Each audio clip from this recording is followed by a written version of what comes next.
함수의 개수를 구하는 기본적인 내용을 먼저 설명해 보도록 할게요. 예를 들어 보면 두 집합 x가 y가 있는데 x에서 y로의 함수입니다. 그래서 x, y 한번 이렇게 그려볼까요? x는 a, b, c 세 개의 원소로 이루어져 있고요. y는 p, q, r, s 이렇게 네 개의 원소로 이루어져 있는데 x로에서 y로의 함수.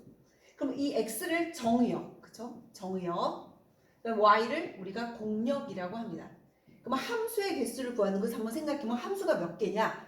대응하는 것이 몇 개냐? 라는 얘기잖아요. 그럼 대응하는 것의 개수를 구하는 것을 이렇게 생각하면 됩니다. 정의역에 있는 A의 입장에서 A가 대응될 수 있는 게 몇 가지냐? 그러면 P, Q, R, S에서 네 가지가 나오죠. B도 역시 대응될 수 있죠. A가 대응됐다고 해서 못 갈 수는 있는 건 아니니까 역시 네 가지. C도 네 가지. 이렇게 되는 거예요. 그런데 이거를 이제 좀 더 생각해보면 우리가 항상 뭘 생각하냐면 공역에 있는 것이 선택돼야 되는 거죠. 얼마만큼? X에 있는 정의역에 있는 것의 개수만큼 선택돼야 되기 때문에 서로 다른 4개가 있는 거고요. 우리는 3개만 선택을 받아야 되죠. 왜냐면 정의역에 있는 원소가 3개니까. 그런데 중복이 가능하고 그 다음에 함수라는 것은 공역이 똑같다. 그러니까 치역이라고 그러죠. 대응된 것이 똑같다. 치역이 같다고 해서 같은 함수는 아니잖아요. 대응이 똑같아야 되니까 결국은 함수를 대응시키는 것은 바로 순열이 되잖아요. 그러니까 A가 4가지, B가 갈 수 있는 거 4가지, C가 갈 수 있는 4가지. 그래서 4의 세제곱인데 이건 뭐냐면 서로 다른 4개에서 중복해서 3개를 선택해서 일렬로 배열하는 중복 순열의 수와 같다. 그래서 항상 함수의 개수를 구하면 공역에서 정의역의 개수만큼 선택한다. 중복할 수 있냐? 일렬로 배열되느냐? 라고 생각하면 되니까 결국 함수의 개수는 서로 다른 4개에서 중복해서 3개를 선택해서 일렬로 배열하는 중복 순열의 수가 된다라는 것을 알 수 있습니다. 그럼 이제 두 번째로 1대1 함수의 개수를 구하라 라고 했는데요. 1대1 함수라는 것은 다른 원소가 대응된 것을 다른 원소가 갈 수가 없어요. 만약 A가 Q로 대응됐다. 그러면 B와 C는 역시 Q로 대응이 될 수 없고 다른 것으로만 대응될 수 있으니까 일단 A부터 선택을 해보죠. A가 대응될 수 있는 건 다 되죠. 4가지. 근데 B가 대응될 수 있는 것은 A가 대응된 원소 빼고 가야 되잖아요. 그러니까 선택이 하나 줄어서 3가지. C는 A와 B가 선택된 걸 빼놓고 가야 되니까 2가지의 선택지가 줄어들죠. 그러니까 2가지. 그래서 4 곱하기 3 곱하기 2가 되는데 역시 이것도 뭐로 생각하면 되냐면 중복이 안 되는 거죠. 1대1이니까 너미 간 거 내가 못 가니까 중복할 수 없다. 그래서 서로 다른 4개에서 3개를 선택하는 것은 맞는데 중복할 수 없고 일렬로 배열해야 되니까 결국 서로 다른 4개에서 3개를 선택해서 일렬로 배열하는 순열의 수와 같다는 것을 알 수 있습니다. 그래서 우리가 함수의 개수를 구하라 그러면 중복순열, 그 다음 1대1 함수의 개수는 순열의 개수임을 알 수 있습니다. 그럼 두 번째는 이제 1대1 대응의 개수도 한번 찾아보도록 하겠습니다. 1대1 대응이 뭐죠? 1대1 함수면서 치역과 공역이 같은 함수예요. 그러니까 남는 게 있어서는 안 됩니다. 그럼 결국 그래서 정역과 공역의 원소가 똑같아요. 개수가. 그래서 x에서 x로의 함수, x의 원소 4개죠. 그렇다면 1대1 대응이 되려면 남는 원소가 없어야 되기 때문에 사실은 개수가 정역이 4개면 공역도 똑같이 4개여야 돼요. 그럼 이런 1대1 함수를 1대1 대응을 구하라. 1대1 대응은 첫 번째 1대1 함수여야 돼요. 그죠? 1대1 함수. 그 다음 두 번째는 치역과 공역이 같은 함수입니다. 치역과 공역. 그러니까 공역에 노는 원소가 없다. 그렇다 보니까 4개의 개수가 딱 맞는 거예요.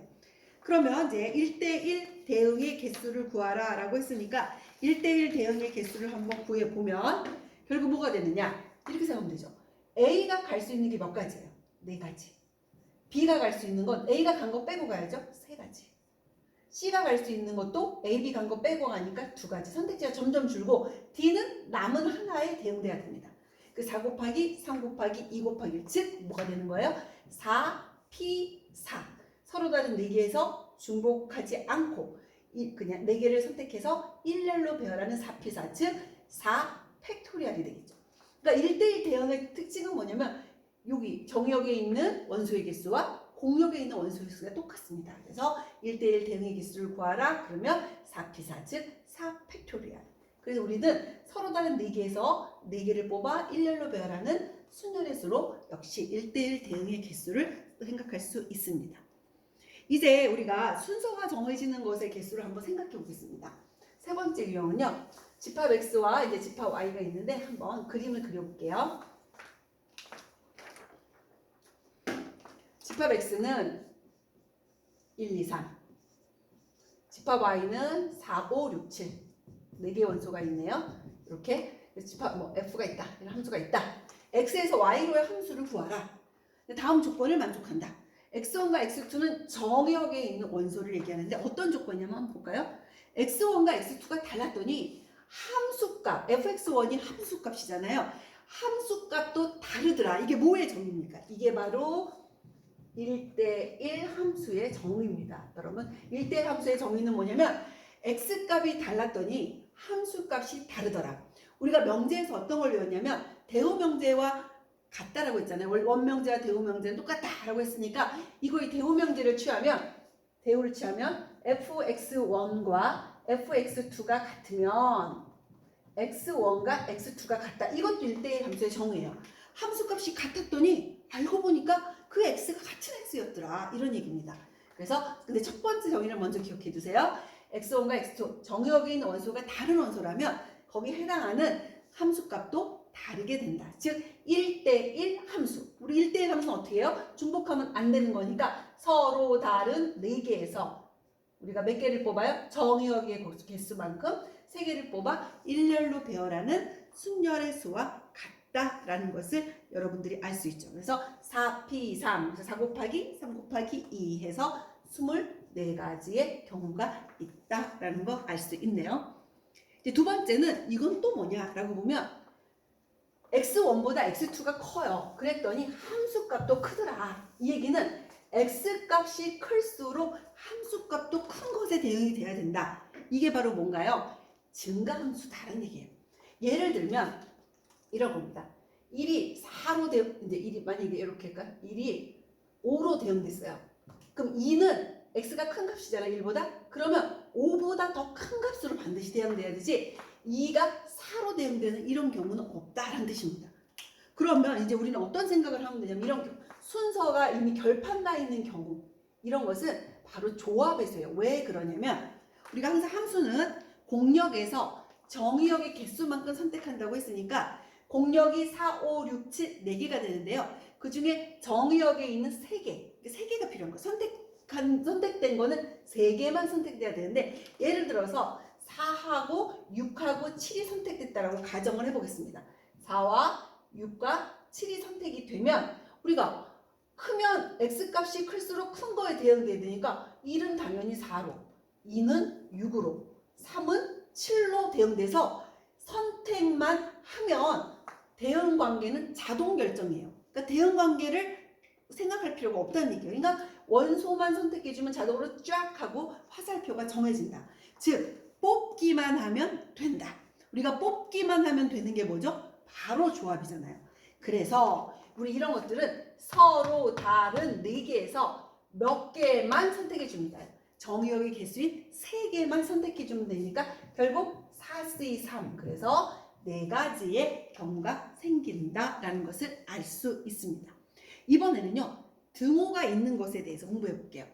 아까와 거의 똑같은데 큰 것이 x값이 컸더니 함수값도 크던지 같은 것까지는 된다.